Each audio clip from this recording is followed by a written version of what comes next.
So to bring all of this back to Israel, as we say here in Hebrew, is it good for the Jews or is it bad for the Jews? That's an ongoing discussion.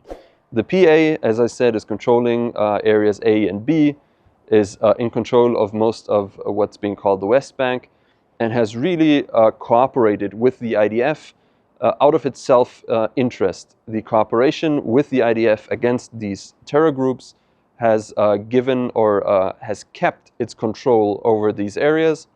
And but this is also one of the reasons that the terror groups are accusing the PA of being cooperators with Israel, because it's true. They are cooperating with Israel.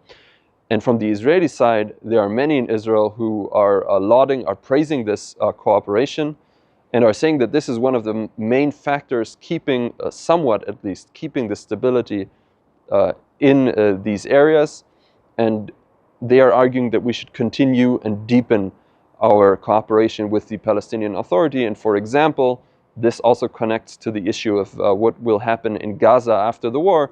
There are some Israelis who argue that we should give, the Israeli government should give its green light for the Palestinian Authority to go back to Gaza, where they ruled before they were kicked out by Hamas in 2007, and give it back control over Gaza, because this is better for Israel. Almost no one is arguing that the PA is some kind of great governing force or a force for freedom and democracy, none of that. On the other hand, many on the Israeli right spectrum, on the right part of the political spectrum, many of them settlers, are strongly critical of the PA, because even though it is cooperating with the IDF in many cases, many of its members really hate Israel, hate Jews, as I said, and many of them have committed terror attacks over the past years.